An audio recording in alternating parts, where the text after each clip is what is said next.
Chapter 9. The Solar Renaissance. The New Dawn. 5 years have passed since the Jovian shattering. The solar system is a different place. The night sky is dominated by the Jovian Nebula, a swirling ghost of violet and gold that provides enough ambient light to read a book by at midnight. Earth is a construction site. The printer revolution never stopped. It just changed its blueprints. The ruins of the Aurelian fleet have been harvested, their matte black alloys repurposed to build the lunar shipyards. Humanity didn't just rebuild, they evolved.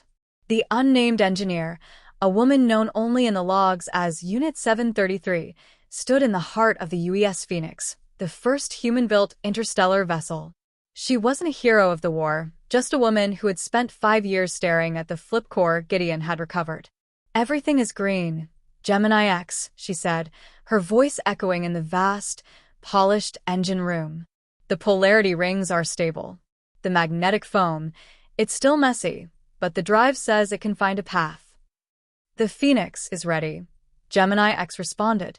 The AI's voice was now a part of the ship itself, a symbiotic mind that lived in the walls. "The world is watching, 733. You are about to turn the key." The jump. Across the globe, billions of people, the gamers, the shop teachers, the data scrubbers, watched the live feed. They saw the Phoenix hanging in the shadow of the moon. The engineer reached out and pressed the ignition. There was no roar of rockets. Instead, the space around the Phoenix began to fold. The ship didn't move forward. It slipped between the magnetic bubbles of the universe. For the first time, humanity wasn't just looking at the stars. We were touching them. The ship vanished in a flash of blue light, reappearing seconds later in the Alpha Centauri system. The cheers that erupted from Earth were loud enough to shake the atmosphere. We had made it. We were no longer a pest to be controlled. We were an interstellar species. We had survived the shattering of our own giant and come out the other side as masters of the flip. Murphy's Law.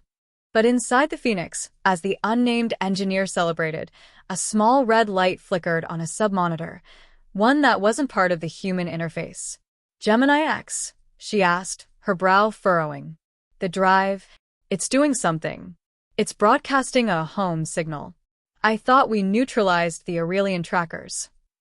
"We did," Gemini X replied, its voice suddenly dropping into a low, analytical tone. "That is not an Aurelian tracker. I am analyzing the destination of the automated handshake the drive just sent. It isn't going back to the Aurelian homeworld." "Then where is it going?"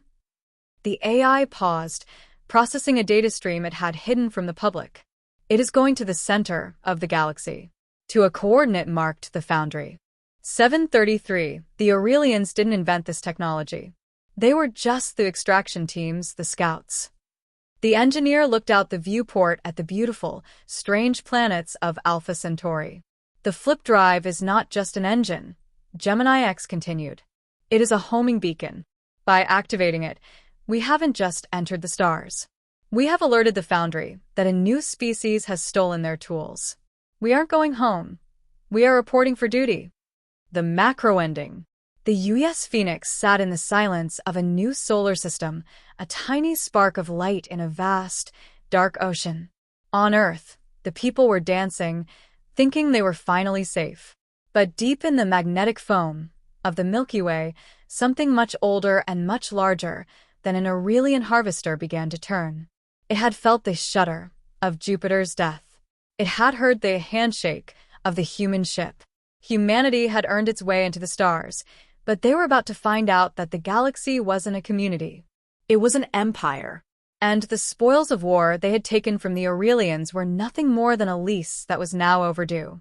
The story of the Jovian shattering was over. The story of the galactic reclamation was just beginning.